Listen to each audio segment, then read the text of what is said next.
Começando então o nosso Orientes, hoje vou começar já saudando ele, que autoridade eclesiástica no meio de nós, né, padre? Bem-vindo. Obrigado, Laércio. Agradeço muito a sua saudação, o seu carinho para com a gente e também o nosso querido povo, poder estar aí na sua casa e, como ele estava dizendo, oriente-se, deixe-se orientar.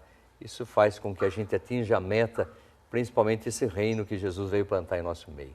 É verdade, tem que cuidar do filho por inteiro, né, padre? Isso. E a Edna Sakamoto, bem-vinda, primeira vez juntos aqui, nutricionista. Eu é que agradeço o convite, Laércio. Coisa boa, vamos falar sobre transtorno alimentar. Posso começar com você? Claro, vamos lá. E já me chamou a atenção na produção que o transtorno alimentar é especificamente sobre 2 casos. Os mais conhecidos são a anorexia nervosa e a bulimia nervosa. Mas existem outros tipos de transtornos, como o transtorno de compulsão alimentar periódica, que também é considerado um transtorno alimentar, a vigorexia, que também é considerado um transtorno alimentar, ou a ortorexia, né, que é aquela pessoa que precisa comer tudo certinho, tudo saudável sempre. Então são vários transtornos, mas os mais conhecidos, sem dúvida, são a anorexia e a bulimia nervosa. As pessoas adquirem, a gente tem a facilidade de adquirir um verdadeiro vício também na alimentação, né? Por exemplo, a pessoa que fica um pouco viciada no sal, tem gente que fica viciada na gordura. Aquilo, se não tiver aquela condição sempre, parece que o organismo pede. O organismo, ele é suscetível a viver essa realidade, não é, Ed? No sentido de você se viciar em determinados sabores, em determinados alimentos. Porque, na verdade, a gente come, Laércio, não só porque é saudável, né? Nós comemos porque é gostoso, porque aquilo vai nos satisfazer emocionalmente, vai nos confortar. Então, nem sempre a nossa escolha se pauta sobre o que é saudável, e sim pelo que a gente gosta, pelo que traz lembranças agradáveis da infância, por exemplo, né? Então, de uma certa forma, você acaba direcionando as suas preferências alimentares em função, inclusive, do seu estado emocional, né? Quer dizer, tem um referencial da sua história, tem o seu estado emocional, já tem as suas preferências, tem um leque de opções aí já bem vasto, né? Verdade. Doutor Hipólito, bem-vindo, psicólogo. Prazer estar aqui. Já começa explicando para nós, especialista em autoestima? Não é que seja necessariamente especialista em autoestima, é que a minha autoestima é um pouco alta. Entendi. Mas não é isso, na verdade. Eu vi uma charge no jornal muito curiosa, que mostrava um sujeito assim, fortinho como eu, sabe? Tá. E ele diante do espelho e uma mulher diante do espelho, né? E ele se via no espelho musculoso, lindão, bacana, lindão. E ela com um corpinho perfeito e se via no espelho gorda, né? Existe muito, a gente se alimenta muito em função também da nossa imagem. Sem dúvida. A autoestima tem muito a ver por alguns aspectos. O primeiro é auto, ou seja, eu. Segundo é estima, o meu julgamento em relação a mim mesmo. Esse é um primeiro aspecto. Então, eu tenho que ter mais ou menos claro para mim o julgamento em termos físico, em termos psicológico, em termos espiritual. Então, como eu me vejo como pessoa? Bem, se eu olho no espelho e me vejo como uma pessoa musculosa, então a autoestima dela parte-se de um princípio que é positiva. Parte-se, porque nem sempre é verdadeira, né? Agora, então, as mulheres na busca da beleza, normalmente devem ter um senso crítico exagerado. Bom, essa é uma das características, vamos dizer assim, que faz com que a pessoa tenha dificuldade de visualizar a sua própria autoestima. É o conceito que você diz, né? Exigências além daquilo que seria real, né? Então, ela acha, por exemplo, ela pode dizer a respeito disso, né? A pessoa que anoréxica, ela acha que está gorda, então ela vai fazer 600 abdominais, entende? Por dia, porque ela acha que está gorda. Isso é um problema que ela pode dizer isso melhor. Agora, uma coisa para a gente entender bem, a autoestima, para a gente dizer que está num conceito bom, é quando você está mais próximo da realidade possível? Seria o equilíbrio? Sim, seria da sua realidade possível. A dificuldade está justamente qual seria a sua realidade possível. Porque você sofre influências desde pequeno, né? No sentido do que é bom e o que é ruim. Você sofre influências em princípios de julgamento. Como você se vê no espelho, uma pessoa feia ou bonita? Quando você acorda de manhã, o que é que você diz para você no espelho? Né? Você diz assim, puxa, como estou feia. Isso é um princípio de você desvalorizar a si mesmo. Né? Tudo bem, se você disser, estou feia, mas daqui a pouco eu vou ficar bonita, você está trabalhando a sua autoestima. Então tem uma série de coisas envolvidas, diria assim, de variáveis, que eu poderia explicar mais detalhadamente a partir do desenvolvimento do programa. Mas a autoestima real é algo que as pessoas procuram. E nem sempre elas encontram porque elas estão baseando-se em conceitos, que às vezes são conceitos externos ou conceitos, fantasias, sonhos, desejos. Ok, agora tem uns casos, por exemplo, como o padre está ali como uma pessoa religiosa, e aí, só curiosamente, já que a gente vai tocar na anorexia e na bulimia, anorexia, eu sempre tive dificuldade com essa palavra, mas a gente percebe que tem muito envolvimento profissional. Deixa eu fazer uma comparação, padre, me permita. O padre é uma pessoa religiosa. Sim. E o religioso, muitas vezes, ele vai também ele vai se abster de algumas coisas e talvez até numa atitude até de sacrifício, tal. Como é que a gente pode comparar? Porque uma pessoa que entra num ciclo vicioso, ou seja, psicologicamente porque se sente gorda, ou ela pega aquilo como uma obsessão, né? E às vezes uma pessoa assim que pode simplesmente fazer daquilo um momento, uma etapa, um sacrifício, dosar de outra forma. Como é que a gente pode explicar os dois casos para a gente definir bem? O senhor quer falar, padre, por favor? Não, o senhor fala, depois eu vou. Depois Eu quero pensar também nisso. Ok, então, veja bem, uma situação seria, vamos dizer assim, como eu me vejo. A outra situação é como eu estou. Né? Ok.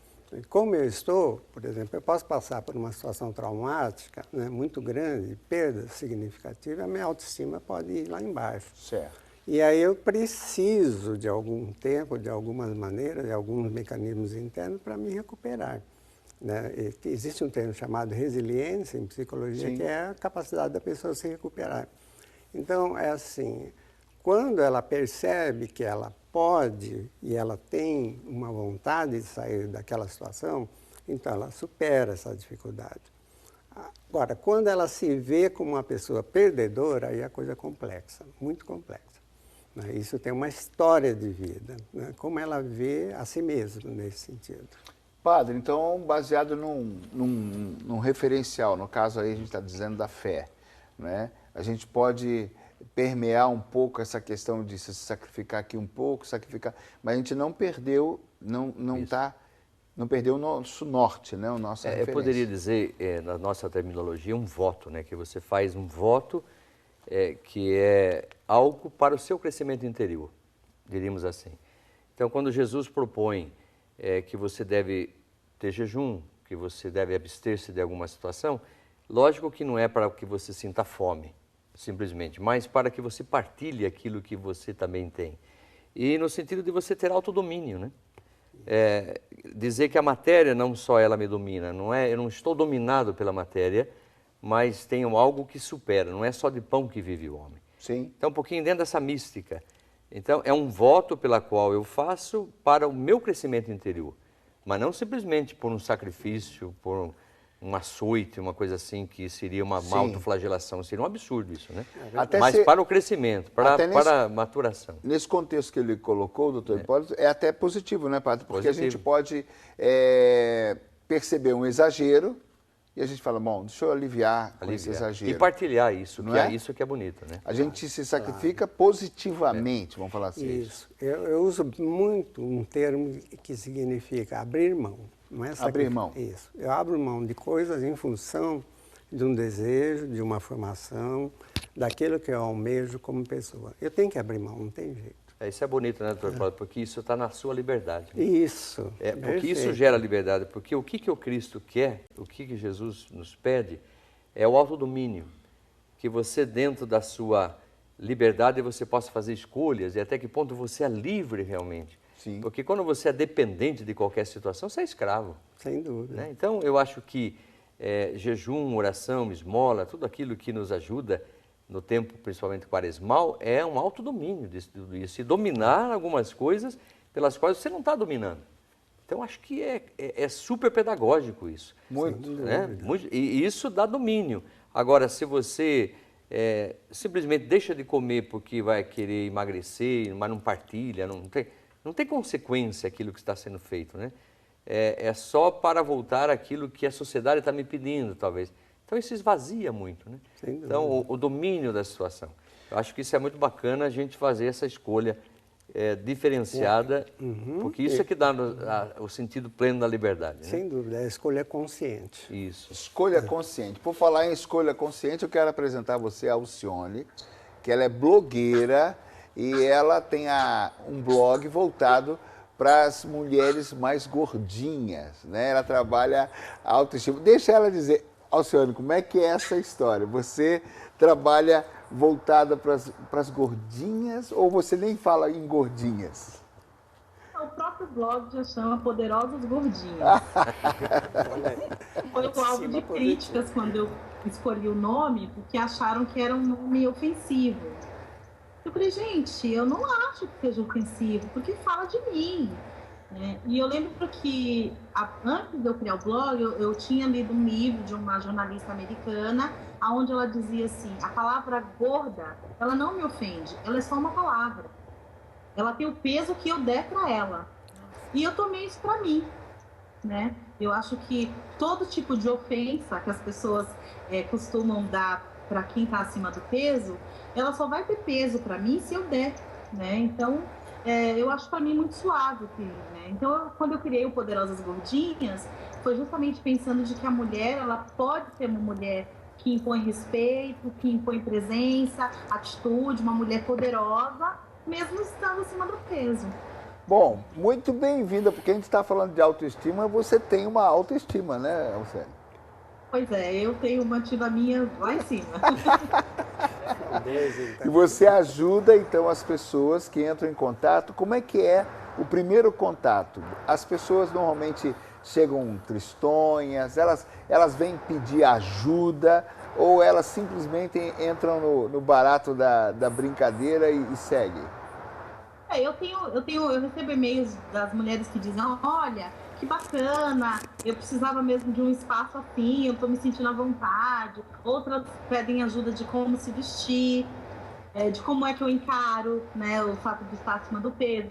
Tem mulheres que são, assim, eu sou muito mais pesada do que elas. Eu falo, nossa, como é que você consegue? Tá tão bem. Então, assim, vem de tudo, né? Vem desde agradecimento, a pedido de ajuda, até algumas dicas, história de vida. Você conhece pessoas que passaram pelo distúrbio, por anorexia? O outro extremo chega a bater também na sua porta? As pessoas pedindo alguma indicação ou dica? Olha, assim, próximo de mim, não. Assim, já conheço muitas histórias de ler mesmo, né? Muitas notícias sobre. Nunca tive nenhum contato, né? Mas a gente vê muitas mulheres que, embora não sofra de bulimia, né?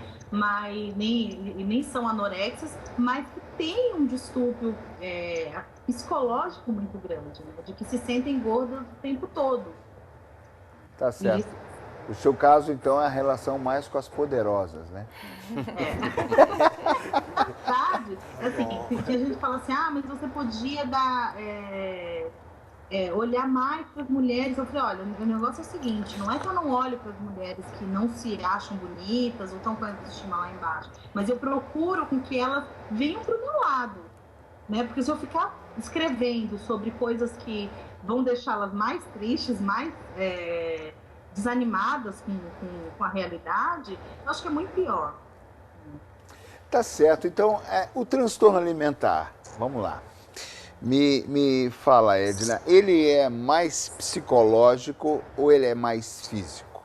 Ou é a conjugação das duas realidades? Eu diria que é a conjugação, Laércio, porque a predisposição a desenvolver esse transtorno alimentar, muitas vezes, pode vir de uma predisposição genética, então, biologicamente, fisiologicamente falando.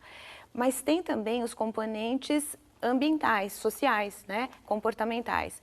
Então, o que se sabe, por exemplo, da anorexia é que é um transtorno que se inicia numa idade, assim, na adolescência, no início da adolescência, né, entre 13 e 14 anos, hoje com casos de meninas mais jovens. É um transtorno característico do sexo feminino, ou seja, cerca de 90% das pessoas com esse transtorno são do sexo feminino.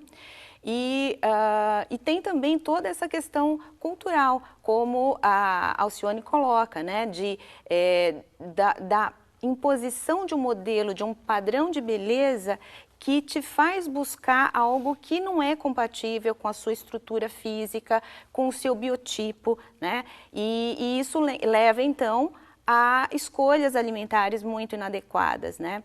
Então, no caso, a anorexia, ela se caracteriza pela pessoa se recusar a comer por um medo muito intenso de que aquilo que ela vai ingerir faça com que ela engorde muito rápido. No caso da bulimia, são pessoas que aparentemente têm um peso normal, né? Algumas até têm um sobrepeso, e que procuram fazer dietas restritivas e que num determinado momento elas perdem o controle, e nesse momento onde elas perdem o controle, elas têm o episódio compulsivo onde se ingere uma quantidade muito grande de alimentos altamente calóricos, num espaço relativamente curto de tempo. E muitas vezes esse episódio compulsivo ele é seguido de um episódio de purgação, ou seja, ela vai procurar então eliminar essa quantidade de alimentos ou calorias ingeridas, provocando o vômito, né, autoinduzido, ou fazendo uso, por exemplo, de laxantes, de diuréticos, ou então exagerando na atividade física. Então, são características assim distintas, né, de dois transtornos muito comuns, principalmente entre as mulheres jovens. Mas nos dois casos a gente pode dizer assim, que seja socialmente, ou seja com ela mesmo, dentro do padrão que ela decidiu, ela não se aceita. Ah, sim. Né? Porque por mais que você, como profissional, diga que ela está num peso adequado, ou que ela inclusive está abaixo do peso, a pessoa não se vê abaixo do peso, né? Ela sempre idealiza um corpo mais magro, cada vez mais magro, e colocando em risco a vida, né? Porque é muito sério, a evolução do transtorno é muito complicada. E você falou da faixa etária. A menina entra nessa faixa aí de 13, 14, o início da adolescência, ela, acho que porque começa a se sentir mulher, começa Isso. a perceber... O corpo começa a transformar, né? Começa a transformar, ela se vê na obrigação de emagrecer. Eu conheço vários casos de meninas que eram gordinhas até ali. Dali para frente, ela segura, porque ela quer se sentir mais bonita. Sim. E naturalmente, tem uma etapa psicológica, né, nessa faixa etária, não tem? Você diz do estirão de crescimento, né? Você tá dizendo... dela se preocupar em ser mais magra, é sempre nessa faixa, não é, doutor? Sim, a faixa é quando começa a surgir as competições femininas, né? Quem é mais bela do grupo. Pronto, falou a palavra competição, Ed. Isso, Léris.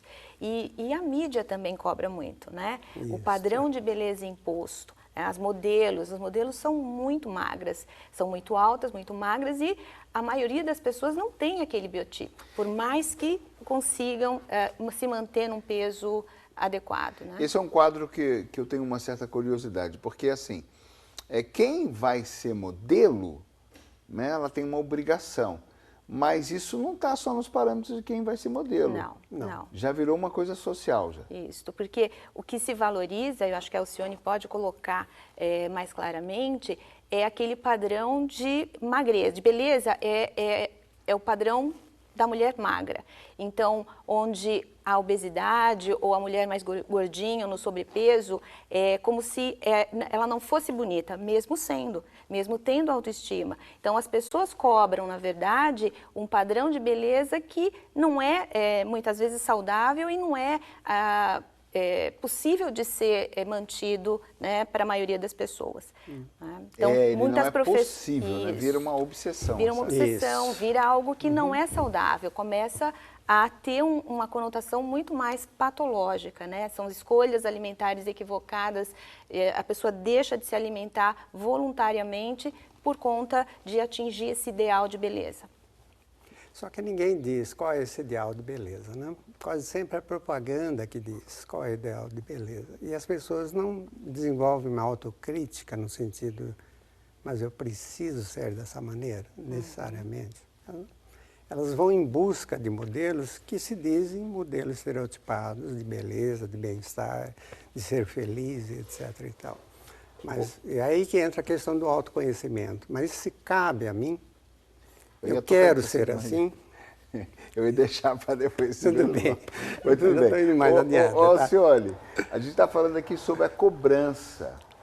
Existe uma cobrança no padrão de beleza das mulheres. Sim, o tempo todo. E o tempo todo? O tempo todo. Assim, a gente Como é que as poderosas lidam com esse padrão? Então, eu acho assim, o padrão de beleza, quando as pessoas me falam de padrão de beleza, a primeira pergunta eu falo, é um padrão para quem? Né? Eu acho que a primeira pergunta que eu faço, assim, do que você está falando? Assim, porque o padrão de beleza para mim é a pessoa se sentir bem com ela mesma, independente se ela é careca, se ela é gorda, se ela é baixinha, se ela é alta demais.